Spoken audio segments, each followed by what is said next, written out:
Hi, I'm Kim Insley, and thank you for joining us for Navigating Life Transitions, a podcast where we bring together advisors experienced in financial life planning to talk about ways to navigate life's biggest changes, challenges, opportunities, and decisions. We cover life milestones, anything from a growing family to losing a loved one, promotions to retirement, marriage to divorce, anything that could benefit from the guidance that a financial advisory team can provide. Today, we'll be talking about legacy. Now, that's something very personal to each individual, and it can be emotional or difficult to think about, let alone talk about, but we're going to do that. We'll discuss different kinds of legacies and how to plan one that leaves a lasting impact. Joining me are two advisors from JNBA Financial Advisors, serving clients in Minnesota, Florida, and throughout the United States. Elise Huston and Pat Moyneur, who've helped many individuals and families think through what legacy means to them and how best to leave a legacy. It is more than our remaining financial assets. That's an important part of it, and that's what people think. You know, you think of your legacy is how do I want to be remembered? How do, you know, but it is a gift on many levels. So how would you describe it? Yeah, exactly. I mean, the monetary legacy really is that the financial assets that you leave behind, who you've left them to, what you're hoping that they will do for others. But there is the component of a personal or emotional legacy that's really attached to your values.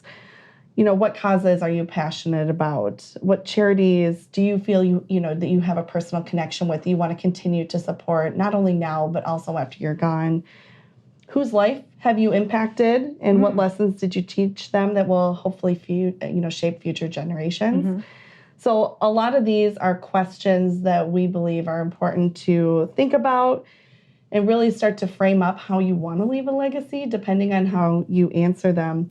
Because legacy really is personal to each individual. It's personal, and not everybody, you think legacy, Pat, you think family, but it can be your community, right? You could be a single person with no living relatives whatsoever, but you can still leave a legacy to the community that you're a part of.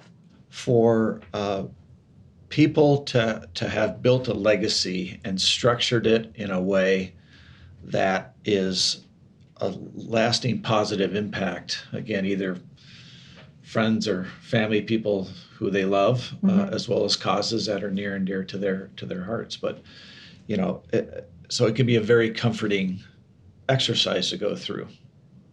To have that impact, even when you're not here. Yeah. So I think of estate lawyers when I think about legacy, making sure your will is intact and whatnot. As financial advisors, what do you add to that equation? Is it in lieu of? I mean, how do I look at that as a client?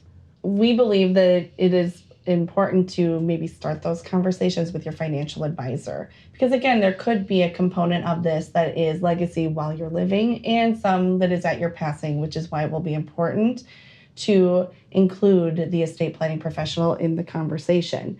But I know, Pat, you and I, too, have had a lot of these conversations with individuals, really starting off with us during our meetings with these individuals or families talking about legacy and estate planning. Good point, though. How do you start that conversation? Because it's not easy, right? You have to think about your mortality. Right. So how do you begin that conversation? Well, we view ourselves as really more holistic or comprehensive financial life planners. And so we're really passionate about helping people live a much richer and fuller life that's in alignment with their values. So a lot of the conversation is around values, what's important to them. And whether it's later in their life or earlier in their life, how can we help them develop a plan that is in alignment with things that are important to them? And then looking at, all right, how do you then reach those goals, those value goals, based on the resources that you have, be they big or small? And you don't have to have $1 million to give to leave a legacy, because I do think that blocks people sometimes. Oh, there's just not enough here to make a difference. Right. Yeah, and that's I think a big misconception at times.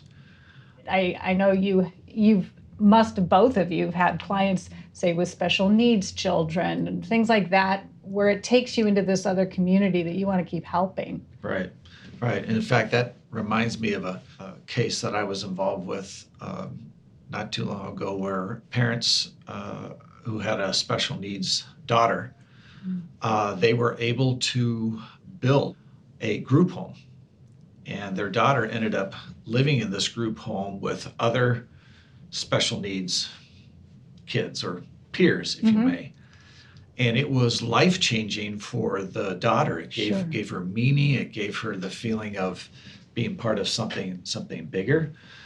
And in talking to the parents, he was a very successful executive. He retired, and he was talking about, he just had this feeling of just maybe being a bit empty, or struggling with that transition from the business world to retirement. And one of the things that we do is we help people self-discover. And so, hey, let's talk more about that. And the conversations were ongoing. What we noticed, that what was giving them the most joy is the group home. So we said, hey, let's let me challenge you. Let's challenge you. I think you can be bigger with this. And so, long story short, they began a charity that funds the build out and maintenance of now several group homes in the area. And it's all based on special needs, but these homes group people with similar special needs. So there's a lot of shared commonality. It's just fascinating. It's fabulous. And it changed their retirement. It gave them more meaning.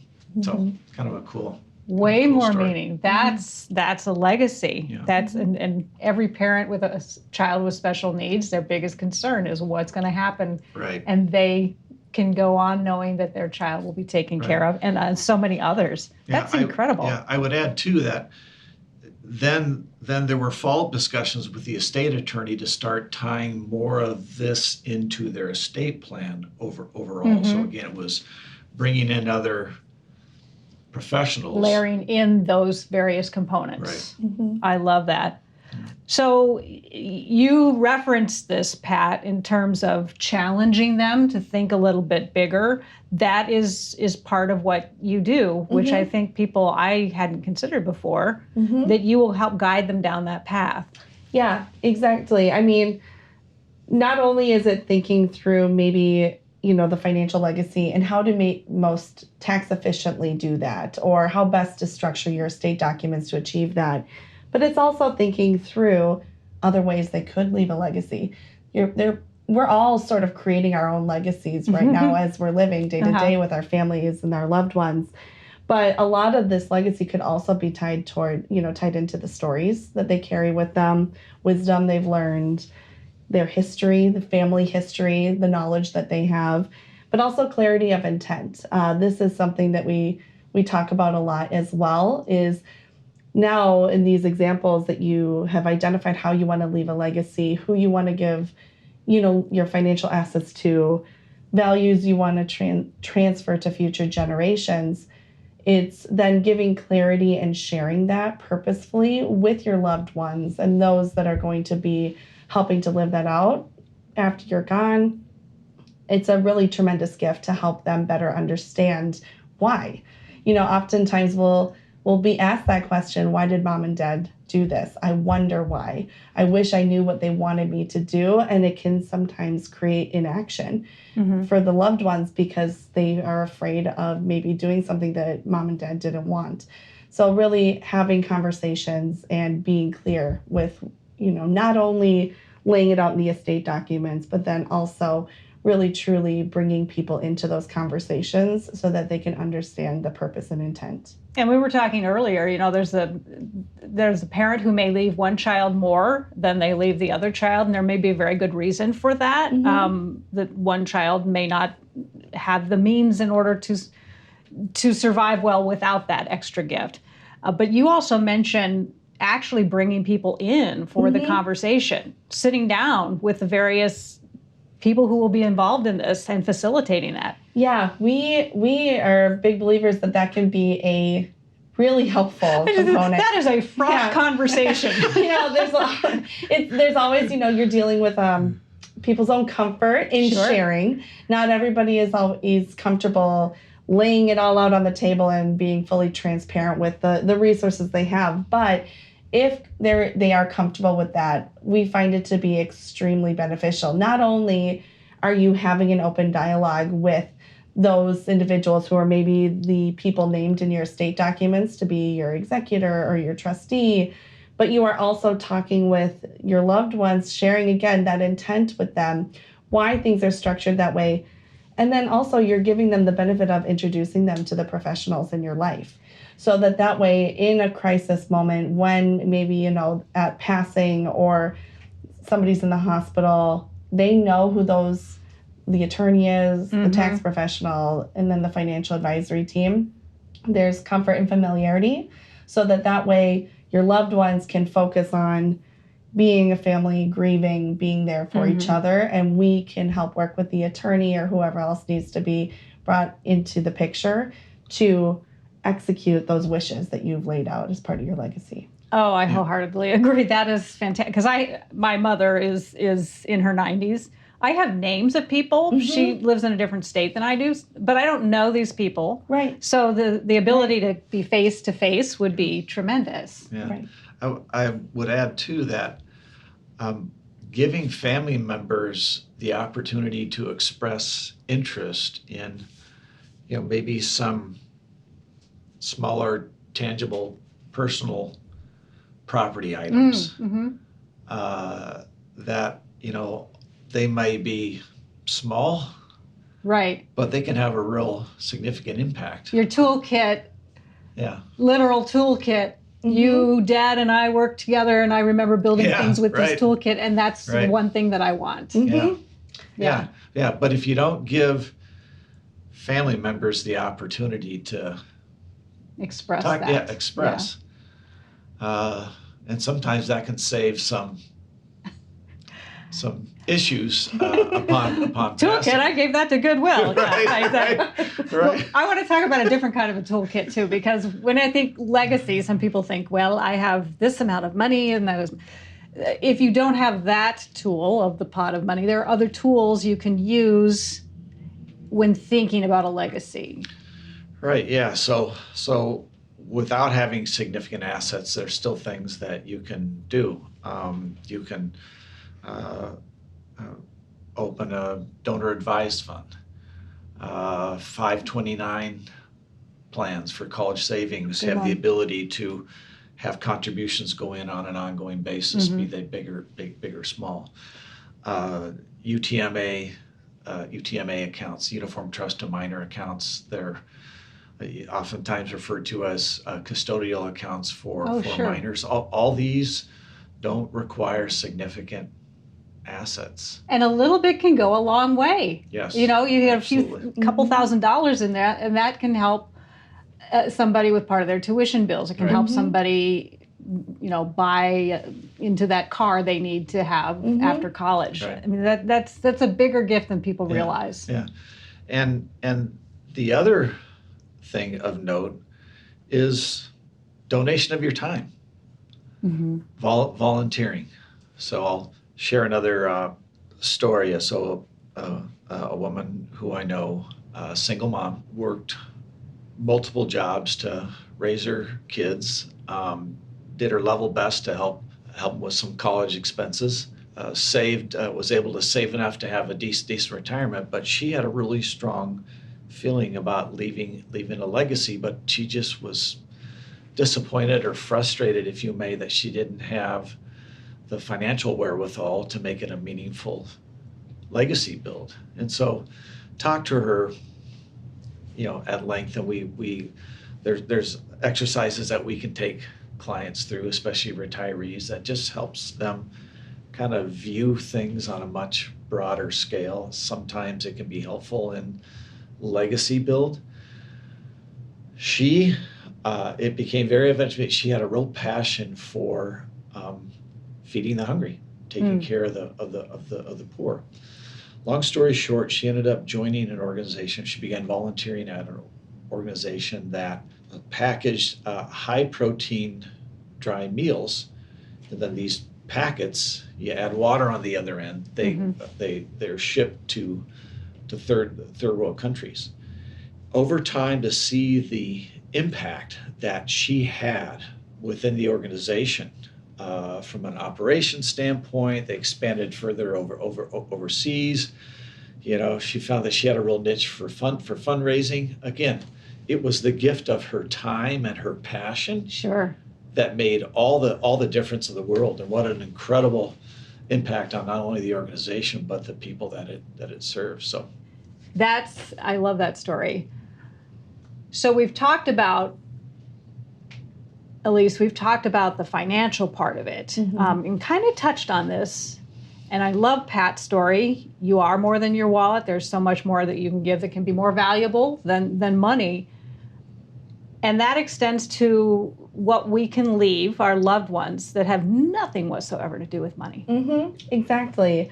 That is a really great point, because it is more than just your money. It's, again, thinking through the values, the lessons you hope people learn from you, and it's really being purposeful in sharing that. We recently too, we lost my grandfather, and he had left letters very clearly identifying not only what he wanted to have happen, but he documented some stories, favorite songs. He wrote at the end a thank you to the family for making his life so rich and all that he felt we had taught him as well. And it was quite a gift. I mean, far greater than any amount of money it could have been. It's a piece of him that we'll be able to keep for forever. So that's where I think too, it's harder to think about, as you mentioned early on. It is hard to think about your mortality and really put pen to paper, but the impact you will have and the gift that you will leave for your loved ones by doing that is tremendous. Kind of due to that, and then through just maybe being privy to watching other families navigate through losing a loved one and the roles that we play in their lives. I have seen it play out with other families too, where they have this letter or this tangible handwritten note that they stumble across as they're cleaning out mom and dad's house, that they find, and how valuable and meaningful that has been to them. So I have started to do some of that myself. I think there's never, you're never too young, or there's never a wrong time to start really documenting what you want people to know, what they've done for you, the impact they've had on your life, saying thank you. Being really purposeful with that is important. And even for myself, I've been writing down letters, things that I feel my own kids have taught me, how they've enriched my life, how they've added value to my life, putting it in their memory box, that I know someday they'll stumble upon them. And I hope that it will remind them just how important they are, because they are some of my greatest assets, right? They are what makes me now, and I want them to understand that that's important, same as my grandfather did for us. So there is so many ways to think through the legacy you leave, and it really is about you and what's been important to you, what has shaped you. Maybe it is a charitable cause, maybe it's your loved ones, and then conveying that to people. Yeah. And I would say those letters, those are hugely important, especially now, because nobody writes letters anymore. Yeah, Right. I know. I saved all the letters when I was in college. You wrote letters because you couldn't call because it was long distance and it was expensive, right? So I have these letters from my parents, which I have saved, and I don't think that they wrote them with any thought of legacy in mind. Right. So they probably say something a little different than yours to your kids. But the point is, if you don't take that step now, your kids will never have that, because it's not a natural step to take. Right.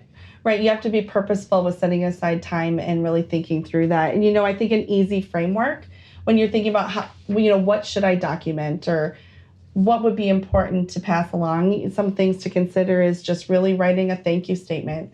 Thank you for, and documenting what you've been thankful for, maybe who you've been thankful for throughout your life, and really memorializing that. If there were 3 things you feel you learned or that to be true after living your life, what are those things? I bet you a lot of the people that you have been important to them would love to know what you've learned and what 3 things that you want to make sure others learn too. And then also just the most important thing in their opinion is, and just sharing that. In that will be a lot of, again, your values, intent, what you hope people will have learned from you through the course of your lifetime. But that in and of itself is a good starting point, just to try to put pen to paper and share. And you can include that with your will. You can include that with your estate documents. You could share that with your, financial advisors, and we could have that available to then give to your family. And you don't necessarily have to wait till you're passing to say these things. You can do it during your lifetime as well and let people know how they personally or an organization has maybe changed your life. Your will shouldn't just be the business end of it. Correct. And you've termed this an ethical will, something that you can leave behind to your loved ones. Exactly, yes. I love that. Well, I want to thank you both Thank you. for being here and talking about a subject that's frankly a little hard to talk about. But I imagine once your clients do this and it's kind of set, they must feel so much relief. Thank you, audience, for listening too. And we do hope that you will tune into our other Navigating Life Transitions podcasts. And be sure to help yourself to the free resources on JNBA's website, which is jnba.com. And if you want to talk more about creating a legacy that represents your values and goals, or maybe you just want to learn more about how JNBA can help you with your financial life goals, give them a call. The number is 952-844-0995. Or you can use the contact form on jnba.com to schedule a complimentary, no obligation call with their experienced and multi-generational team. Thank you again for listening. I'm Kim Insley, and as always, look forward to navigating more life transitions with you on our next podcast. Important disclosure information. Past performance may not be indicative of future results. Different types of investments involve varying degrees of risk. Therefore, it should not be assumed that future performance of any specific investment or investment strategy, including the investments and/or investment strategies recommended and/or undertaken by JNBA Financial Advisors, or any non-investment related content made reference to directly or indirectly in the podcast, will be profitable, equal any historical performance levels, be suitable for your portfolio or individual situation, or prove successful. JNBA is neither a law firm nor a certified public accounting firm, and no portion of its services should be construed as legal or accounting advice. Moreover, you should not assume that any discussion or information contained in this podcast serves as a receipt of or as a substitute for personalized investment advice from JNBA.